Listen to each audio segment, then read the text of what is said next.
Parts of the now infamous dossier on Trump have proven to be true. I know the history of the dossier, but it hasn't been discredited. In fact, it's been the opposite. It's been corroborated. Much of the dossier has been corroborated. This discredited dossier, which was paid for, Your intel community has corroborated all of the details in there. The meeting. Some of the substantive content of the dossier, we were able to corroborate in our intelligence community assessment, which from other sources, in which we had very high confidence level. We know that with the FISA application, the relevant parts of Christopher Steele's dossier were corroborated. Say that if the application included information from the dossier, it would only be after the FBI had, in fact, corroborated information through its own investigation. We also know that as time goes on, more and more parts of the Steele dossier get corroborated.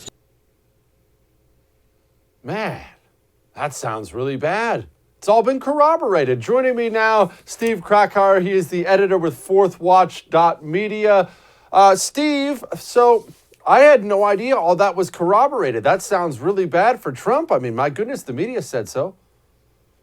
It's so pathetic when you watch it like that. Look, the Steele dossier was written, and then it was put out there, and then it was supposedly corroborated. But when it was clear that it wasn't corroborated, then it became, well, it hasn't exactly been disproven yet. Oh, it has been disproven. Okay, well now, even, first of all, in 2019, it was essentially disproven. But now, as these indictments start coming and arrests start being made, it's clearly a total scam run by the Hillary Clinton campaign. And only now we're starting to see a little bit of like eking towards corrections and not apologies, but hey, we got this story wrong. The Washington Post has started to do that.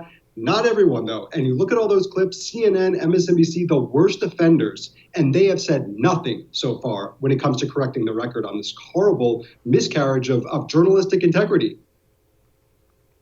Steve, how am I supposed to unpack this? Okay, they lied. They lied for a long time. The lies had far-reaching consequences, including losing the House of Representatives for Republicans. I mean, this was the basis, really, for the impeachment of the President of the United States of America. And now all we get is a whoopsie from a couple media outlets. That's not good enough, Steve. When you destroy lives like that and there are real consequences, whoops, I'm sorry, and a little editor's note on an article is not enough. No, and you've got the Steele dossier and you've got Mueller, the Mueller investigation. Those were what everything that Rachel Maddow's, fever dream hinged on when she put her credibility on the line every night for 4 years about this Trump administration when it comes to Russia collusion and all of this. It was a total scam, as we know now. And you're right. Now, what do you do?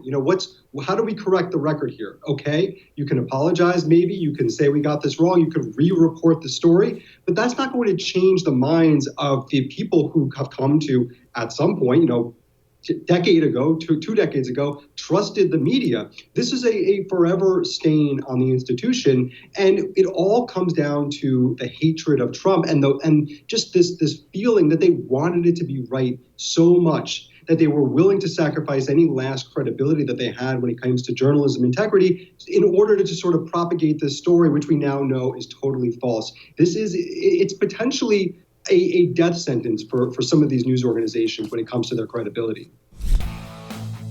Hey, thanks so much for watching The First on YouTube. If you liked what you saw, go ahead and like and subscribe. You heard me. Like it, subscribe. You'll get a lot more of it and a lot more of me.